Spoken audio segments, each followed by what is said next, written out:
I just have a comment here. Women, lol. I don't even know what that means. Oh, I think because all the women have that same like weird scream cry. It's annoying.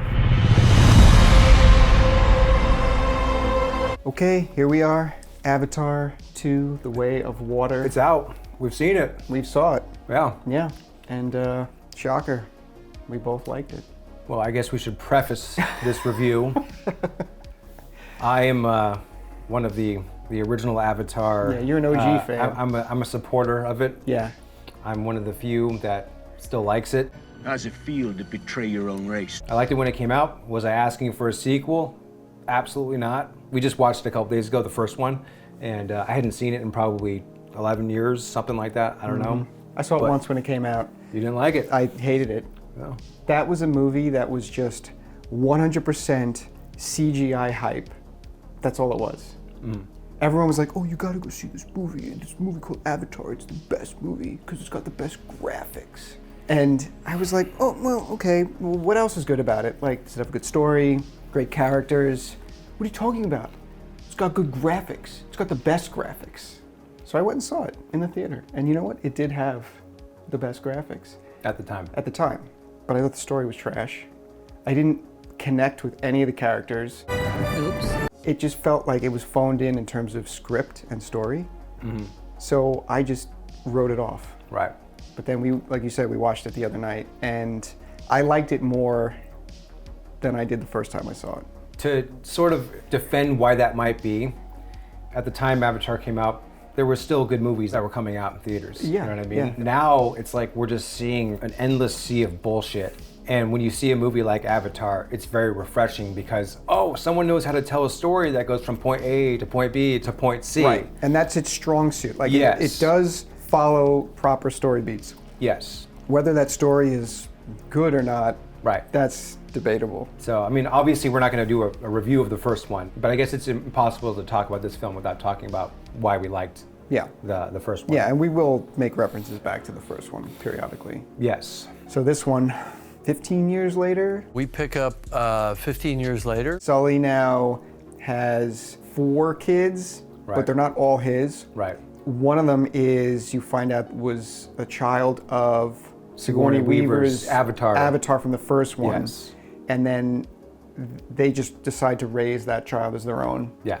And then there's Spider, who is the human who just kind of hangs out with them, who like the Mowgli of the movie. Like they touch on it briefly, like, oh, he was a toddler when the humans were forced off the planet at the end of the first one, but toddlers can't go into hypersleep, so he was just left behind. Yeah. And it's like, what kind of mother would leave Yeah. their child behind? Mom was like, see ya!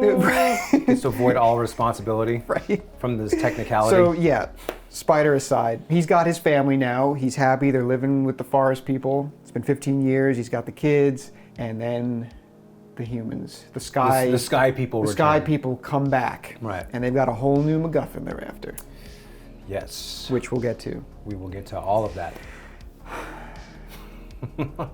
And then we just kind of fall back into the plot of the first one. It sort of is a rehash plot of the first one, which it's been getting a lot of shit for. And for me, that doesn't really bother me too much. I will compare it to another... good story is a good story. I will compare it to another couple of James Cameron movies. You have Terminator and Terminator 2.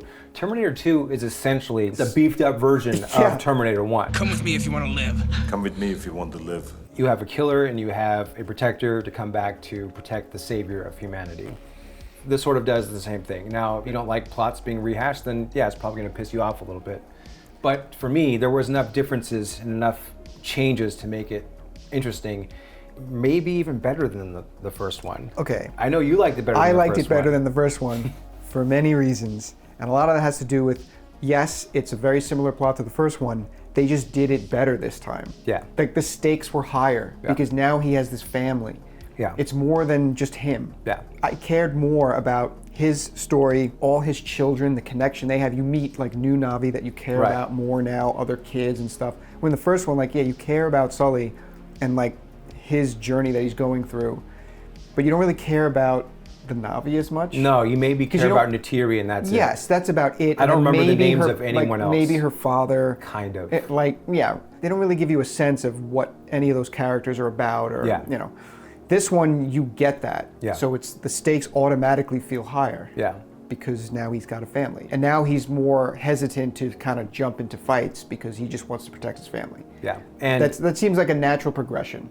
we're talking about introducing all these new characters, and there are a lot of new characters that are introduced, but that could be a recipe for disaster in someone else's hands. But Cameron actually does a really good job at balancing the screen time and balancing the introductions and just balancing out all of the new characters. I thought that the family, the kids, were really, really good. They were very fleshed out. They were- Each of them yes. had their own unique personalities Yes. and their own little story arc. their own little struggles that they're going through. Yes. Their own it's kind of a coming of age story and Yeah. where they fit in their family dynamic. Yeah. And Turns out Cameron can tell a story when he actually sits down and does it. You know? Unlike the first one. When he's just not remaking Dances with Wolves. Right. Everyone says Pocahontas. Yeah, it is. The live but, action Fern Gully. But dude, it's Dances with Wolves. That's what it is. yeah. As long as it's good. Yeah. Like, I don't care if it's, oh, I've kind of seen this story already. Are you showing me something interesting, like new characters? And it's fine. It's okay. Dude, Just make sure it's entertaining. well, the first one grew on you, so It grew on me a little bit. Not that much. But watching it back again, I was like, oh yeah, Sigourney Weaver's character is pretty good. Yeah, Giovanni Ribisi's character is pretty good. when we finished the first one, you were like, okay. I like Yeah, that but- more than I remembered liking it. I remember hating it so much because I just felt every character was so one-dimensional. Well, I think that probably at the time it came out, and this is true, it was overrated. Oh and my I God, can it's fully, such an overrated and film. I liked it, but it was overrated. I remember thinking at the time, okay, I like this movie a lot, but this is definitely Cameron's weakest movie. Yes. And for me, it's like, that's not a bad weakest movie to have. No, it's You know? not. But if you stack that up against other films he's made, it is the weakest screenplay. Absolutely. And we're not counting Piranha 2. That's bullshit. Try to grab onto that. Yeah, once he actually started making movies, Yes. real movies, Right. like start with Terminator, wherever you Yeah. want to start. The screenplay of the original Avatar, if you didn't know it was just this CGI masterpiece, you'd be like, okay, we bringing in another writer to flesh these characters out more. But it didn't get that, because at that point, Cameron was coming off of Titanic, Oh, he had just all these yes highest men around grossing him. movie in the Yeah. world at the time, Yeah. until, until Avatar. Yeah. He just went back to back, and it's like, okay, who's going to say no to this guy? Right. I honestly didn't think I was going to like this one that much. Sequel completely unnecessary. I just didn't care, and it's been 13 years. That ship has sailed, as far as I'm concerned. Yeah, everyone kind of just forgot about it. Because it wasn't a movie of substance, it was a movie of pretty visuals. Right. It was an effects demo of the technology of 2009. Yes. As we're watching this movie, we're like, oh yeah, this is amazing. This looks incredible. And then some action starts, and then there is a violent switch to high frame rate. Okay, so we saw this in standard. We didn't see it in 3D. The main reason why we didn't see it in 3D is because I heard that 3D also had high frame rate shots within it, and I just wanted to stay away from that. Yeah. 2D is the same way, unfortunately. You have to suffer through high frame rate bullshit. Now, I probably would have liked the movie a lot more had it not had the higher frame rate shit. Yeah, it takes you out of those. Yes. Action. So you're watching a bunch of CG creations, and the filmmakers are trying to make you believe that all of this stuff is real. And when it's 24 frames a second, when it looks like a real fucking movie, they succeed at that. It looks Yeah, fantastic. it looks amazing. But then it cuts to just random shots, random little sequences here and there where they are 48 frames a second. And it looks like someone accidentally turned on fucking smooth motion motion on their enhancer TV. on the TV. And then it's like you're watching a soap opera. Always turn that shit off. Yeah, and Always turn it off. You go visit your parents. I know- Turn that shit off. I know Cameron is pushing that frame rate for whatever reason, like he was pushing 3D back in 2009. No, absolutely not. We have been conditioned to watch films at 24 frames a second. All of us see that as cinematic. And when you see something at 48 frames a second, even if you're not like a tech person, you know something's off. wrong. And so then your brain, you're just going to be thinking that Why the whole does this time. look like a home movie? Why does this? Yeah. Why does it look like a camcorder? Yeah, we know what it is. We know that it's a frame rate issue, but the normies watching the movie, they're not going to be able to articulate what the problem is. But they're going to know They're going to something's notice off. like, oh, that's a little off. Yeah. Is it just me? So- Is anyone else noticing this? Like, to me, that was like unforgivable, and it took me out of the film. Like, Yeah. it bugged the And shit it's not out like of me. switching frame rates to do like slow motion. No, or like, it's we're- switching literally your normal Yes. speed frame rate, and it's Yes. Yeah. It Okay. looks like Best Buy out of the box I don't televisions. know what the end game is with that shit because it just looks so bad. Oh, it's fucking It's like, atrocious. why not just do the whole film in it then? Why are you just doing it in those moments? Yeah. It's one or the other. Like, Yeah, it's pick so one. it's so weird. So, back to the movie. We got Sully and the family now. They're living happy, and then the Sky people come back. In the beginning, we were joking before we saw the movie that there's going to be a scene early in this film where you see darkness, and then it's going to be imagery of eyes opening. The POV of the eyes POV opening. of the eyes opening the with echoing of scientists the echo looking of around the and then- scientists in the room commotion around them. Right, and then it's going to pull back, and you're going to see it's an avatar, but it's Quaritch's character. And that is literally what it's exactly happened. what happened. Like, I swear to God, you guys aren't gonna believe us, but we called that when we were watching the original Avatar. We're like, yeah, they're probably gonna bring Quaritch back, and like we explained exactly we how didn't it was know gonna happen. anything about the new film. We had no idea he was coming back. The only thing we were wrong about was we said that the film was gonna open that way. Yes. Like, you would see the 20th Century Fox logo, and then you'd hear And all then the you just like, echoing, and then yeah, we were wrong about no, that. we were wrong because it came like 10 minutes into the film. Whatever. And he's back. Stephen Lang is back. Called that and shit. I love Stephen Lang. I'm not a huge fan of this character though. Yeah. I could appreciate the performance, but in the first one, he was just so one note. And his hard-on for wanting to just kill everything and his personal vendetta against Sully was just, it just didn't feel natural. It felt very forced. He's a caricature of what James Cameron thinks a Republican is. Yes, exactly. Yes, everyone in that movie who isn't like a scientist is a caricature of a Republican. They're a capitalist, imperialist Right, pigs. like Giovanni Ribisi. He literally just is spouting shit out of his mouth the whole Yeah. movie, like, let's just kill some trees. They're just stupid trees. It's like, What the hell have you people been smoking out there? what kind of like executive would just talk like this in front of a bunch of people? It's ridiculous. But I get why he did it. So Yeah, so the natives are living in peace and harmony, and then the sky people come back. they fuck shit up. And so now Quaritch is back. They explain it away like, oh, he downloaded his consciousness to be saved in case anything happened. That was fine. It's a bullshit rationalization to bring a character back. Yes. They didn't just bring him back. They brought his whole crew They brought back. his squad back. His whole squad, they're all avatars now. And there's he's that calling little them- scene where he's- he's like, hey, Jim. he's calling them hey, by their names, John." like, oh, yeah, I remember it's that like, guy. We don't know any of these characters' I names. totally forgot all of them. Right. The only one who we saw more screen time of than the rest was the bald, like the poor man's Vin Diesel. Oh man, that is just wrong. None of those characters were memorable enough, which goes to my point about the first film, is that your characters were so one note. They had nothing going for them. So why should I remember any of these characters? So he comes back, and one of the things I didn't like about him so much in the first one was that he was so one-dimensional, and he didn't have any range in terms of his motives. In this one now, the fourth kid that lives with Jake's family, the human who was left behind, you find out is his son. And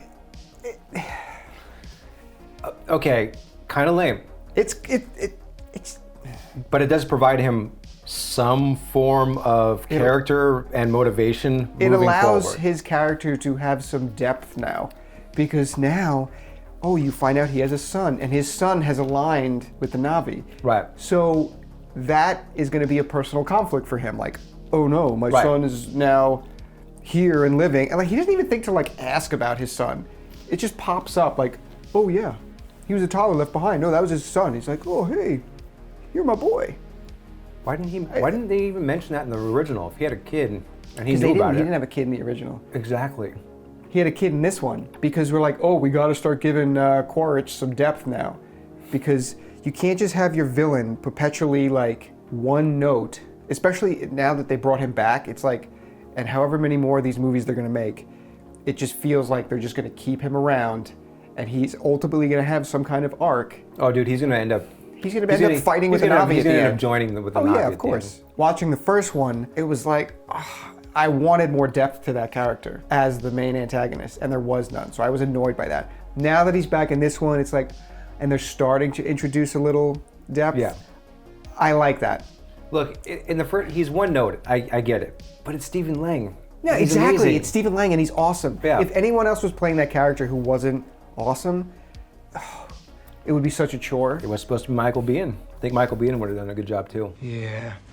Michael Biehn would have crushed it. Yeah. But, you know, we didn't want to Aliens rehash. Well, I wanted guess. an Aliens I wanted rehash, it, but yeah. I guess Cameron didn't. No. But the other thing about Quaritch, though, he was totally just a villain that served the plot of the first film. Yes. It gave me Matrix Reloaded vibes. Everyone liked Agent Smith from the first one. But when you watch the original Matrix and you have no knowledge of 2 and 3, it's very apparent he's just the villain of that movie. Yes. But because he was so memorable, they fabricated this convoluted way to bring him back. And then he became like the series villain. Some people like that. I mean, I like Hugo Weaving, so the more Hugo Weaving you have, the better. That's fine. Great character. Yeah, but honestly, there was just no point to that. You could have come out with No, the and second then- film, you could have had a different villain. Right. They tried to give Smith that arc by like, oh, I'm outside of the confines of the machine now and this and that. It's like, okay, whatever. You have to explain it away. So Part of the reason why those films are so convoluted is because of that. yeah. It's not worth it if you gotta like, oh, well, this happens here, so we can make it work here. If you're trying to like do that so you can shoehorn in what you think people like, come up with a Right. more interesting bad Another guy. character. Right. Another more interesting bad guy. So Quaritch is there now with his crew. They're blue people, which gives them more of an advantage now about they can go out onto the planet, they can hunt, they can be their little squad, they can breathe the air there now. So they are there now to hunt Sully, like specifically Sully, because he's the leader that drove them all off the planet. So hard on for killing He's got Sully. a big boner for fucking Jake Such Sully. a hard on. The kids get involved. He attacks them, and then that's when Sully's like, "Oh shit! I got to get my family away from the forest people. We got to go somewhere far away." So then that's when they make the big migration. Just them, just the just family, his not family the unit. tree people. Yeah. And then they go to the Sea Clan, Yeah. the Sea Tribe, and We're introduced to another tribe, yeah. We're introduced to another location and on they were that was a Pandora. cool location.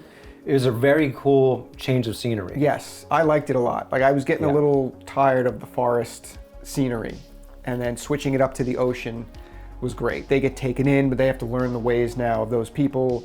And then you get like all these great montages of like the kids learning how to be like the aquatic and While showing off the environment. showing up the vibe. It was a good way to move the story forward, get everybody working together, up to speed. Again, it's what Cameron's good at. Yes. Balancing all of that. Yeah, balancing all that was very good. And then meanwhile, Quaritch is like just bouncing around trying to find them now. And then he's going on his own little, he's kind of going on a similar journey that Jake went in the first film. Yeah. He tames the flying thing, creature, whatever the hell and it's like called. he does that. Yeah. All of this is happening though, but when he originally went after Sully's kids, they ended up capturing Spider, who was his son, and then you learn they have that whole thing where you find out like, oh, that's his dad, and he finds out that's his son. Oh. And this kid he's not talking. He's not giving them any info about where Sully is, where his family is, and they're torturing him. He's not giving up anything. And then Quaritch comes in like, oh, Quaritch has a little chat with him. a little father Little son father-son chat. chat. And he's like, just come along with us. We're just gonna go out and like do some stuff. And he's like, okay, and just happily joins them. And it's very weird because you'd think he'd be like trying to sabotage them at every step. And he's just like, oh no, come on, no, that's not how Sully did it. You gotta like wrestle that thing and like We've now arrived at my biggest complaint about the film, which is Spider. Spider. Yeah. His motivations are all over the place. Like you said, when they caught him and they put him in, they were torturing him, Yeah. and he wasn't giving them anything, okay, this kid's got some balls. he's got That's some cool. balls, yeah. And like we know where his allegiance lies. And then Quaritch questions him, and then they go out. And then suddenly the kid's just sort of okay with hanging out with them. Yeah. He's showing them things, and like he's happy to show them things. Yes, he's being like a guide, and it's Willingly. willingly. It was very weird. Yeah, it was strange. It never felt like he was in danger at all. Yeah, and then as the film goes on, he meets other people, and then he sort of goes back to helping the Na'vi. It was all over the place, you know? Yeah, that whole relationship, like, I like the fact that, okay, we have the Spider, the thing now that is going to give Quaritch a softer side. And I don't mean like he's going to be all Well, like it gives lovey-dovey with the kid. It gives the proper leverage for him to have character development. Exactly, Yeah. exactly. And you get like a smidge of that. Yeah. Just a smidge. Yeah. But then the rest of it, it's just like, he's just like their guide. Yeah. And like you don't really get any more depth beyond that. And that I kind of wanted to see that because it's like when you have a villain that has proper motivations, who is multifaceted, who has depth, like you care more about their struggle as well. Yeah. But when you come in and you're just like, you are evil sky demon man, no one cares about what your motives are. You just got to be stopped. But if you can see it from their side, like they introduced that little thing now, because in the first one they're going after the unobtainium, and it's like, we need this rock because it's worth a lot of money. This one they come back and they got two they got two reasons there. One is like Earth is like almost dead, so we need to relocate the entire population of Earth. So that was like this information dump that was just sort of like like a toss away. Grazed upon, like grazed it. But really, Edie Falco, who I guess is like the new Quaritch, sort of, even though she doesn't have that much of a presence in this film. Yeah. She's like the Emperor, basically, and Right. So Quaritch is like Darth Vader or something. Yeah. Whatever. But she mentions in passing that Earth is basically completely gone to shit, and they need to find a new planet, and Pandora is that new planet. So they need to like just get rid of all the inhabitants of Pandora. That's the first mission. In the first film, the humans were just kind of like dicks. They were like, oh, we want this unobtainium stuff, but we want to avoid like bad press. They just wanted the Na'vi to move They just away wanted from them- their tree. Yes. I mean, it was ultimately they ended up being evil in the movie, but at least there was this semblance of Right, they were trying to like live in harmony with them while they were mining for their rock. This one, they show up and they're like, okay, the mission now is to just wipe them all off the This one, they're planet. full-on genocidal maniacs. And then they have a secondary objective, which we'll get to. Yes. So, Spider, it's just the way he's written. It makes no fucking sense. You're just constantly getting frustrated because you don't know where this kid's head is. Now, what, is he helping them because deep down he's like, well, this is my dad? It's like, you hate him. It might be something like that. But they didn't do a good job conveying that information to us. Right. To us, it was just this confusing mess. Yeah. So Spider now is stuck with his dad and the old military crew flying around. They're trying to find Sully and his family. And now while they're living with the Sea People, we start to get to know the kids a lot better. So we got the oldest son. You know, he charges that son to kind of look after all the other ones. And then you got the second oldest son, and he's more of the troublemaker, or he's the curious one. He gets himself in trouble, and the older son always takes the blame for him. And then you have the Sigourney Weaver daughter, who we don't know who the father is. Gaia. She's Pandora Jesus. Pandora Jesus. She's got her own little angsty stuff going on. She's trying to find her place. They're getting bullied by the other kids of this tribe. And then you get the little girl, the youngest, who's kind of just like happy to be there. She's kind of really too young to have. Sweet kid. Yeah, just a sweet kid, and she was fine when she was on screen. She was good. I was never annoyed by any of the kids. Yeah. All of the kid characters were great. Yeah, we learn about their spirit animals, which are the equivalent of whatever a whale is on that planet. Yes, which were very cool. They were very cool. And we meet them, and you learn about their connection to all the Sea People. Once Quaritch and his team kind of figure out where Sully and his family are, they know they're like in this island chain where all these tribes are. They're like, okay, we're gonna go there. We're gonna find them. So they tap a whaling crew, which looks like it's a whaling crew circa 1985 or something, like down to the boat with the big harpoon on the front. Like the imagery of that was so obvious to make people think like, okay, whaling bad. Yeah, we know whaling's bad. Yeah, right? you But know that in the future they would have they'd have way cooler technology to take these creatures out and hunt them. But no, it's not as it's not as striking as seeing a giant harpoon on the end of a boat firing off with a rope attached to it. The giant spear. Right, yeah. this is like they traveled like light years to get here, so I'm sure they have something better they could use for this. And the guy who's the captain of that ship, he looks like a space trucker. He looks like he belongs on the Nostromo or something. Yeah. Which, I guess, sure. He's best friends with Parker. Yeah. It's not my contract to do this kind of duty. So that leads us to the second MacGuffin, which is why they're whaling in the first place. So they have a really cool sequence where they actually capture a whale. Well, it's fucked up. It's fucked up, but it like the whole sequence is amazing. It's really well done. So they finally capture this whale, and they go in and they drill up into its mouth, and they pull out this glowing gold liquid. Exposition dump. Oh yeah, so this little vial of gold liquid is worth $80 million because it literally stops aging. Okay, so that's the new unobtainium. That's your new little, like, MacGuffin. Okay, cool. Never see that again. They're hunting whales.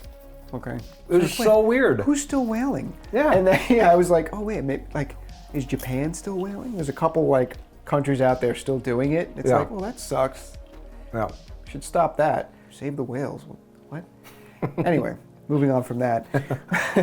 So they concoct this plan like, oh no, we'll hunt some whales that are close to this village. Then the villagers they'll have to attack us, and that'll draw Sully out. Right. And then Quaritch can have the showdown he's been dreaming of, because he just has to fight this Sully guy. Quaritch is like such a hard-on for killing him. Right. It's like he's hiding. In the first one, it was different. Like, he didn't have a family. He wasn't on the run. He was like frontal attacking.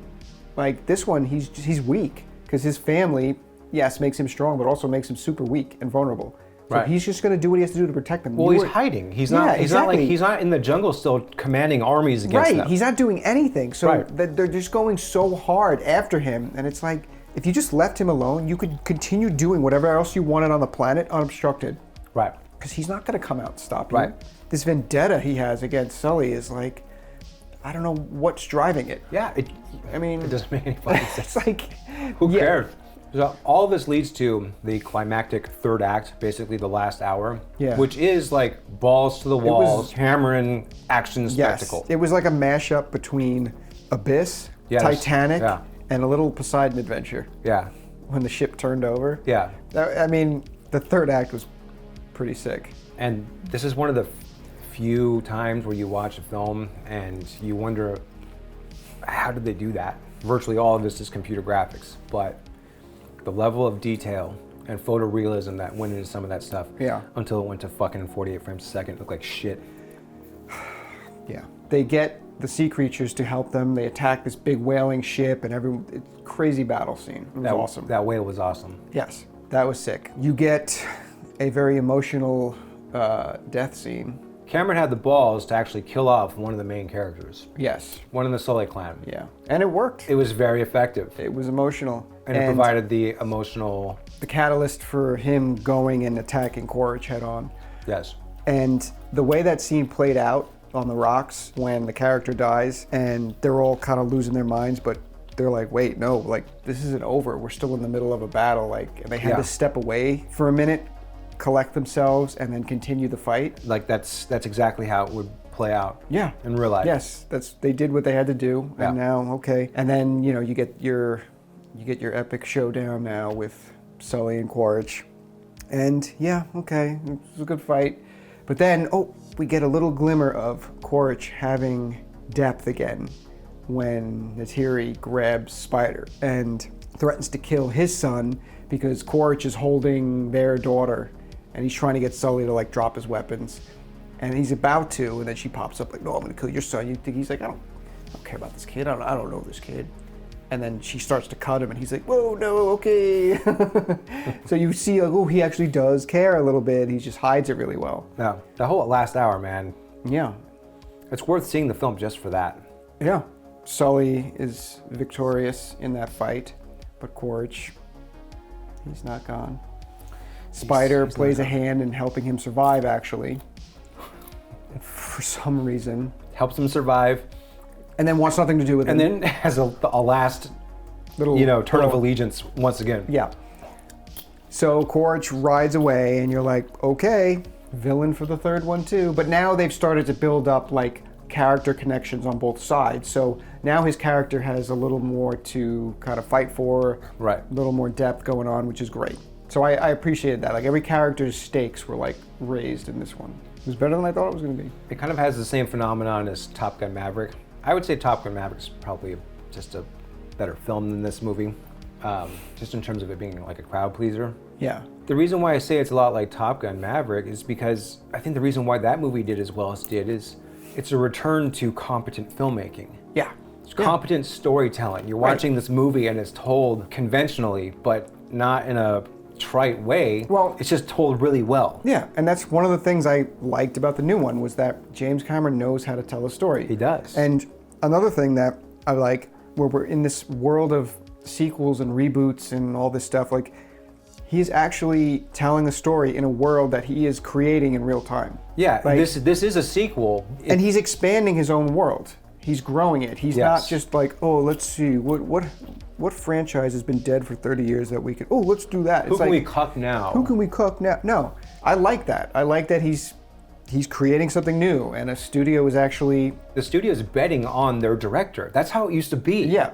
I think that overall it will do well. And Yeah. the reason why I think it's it will not do going to well. break any records. Like, Well, the reason why I think it'll do well is for the reasons why I just mentioned Top Gun is doing well, but also the movie's about family, and it's very Yeah. pro-family. yes, And it's also sort of like pro-patriarchy. he's the protector of the family, Yeah. and it was like a good family unit Yeah. that he was the head of. Yeah, people love family themes. Nowadays they're trying to constantly shit on family and like the family unit.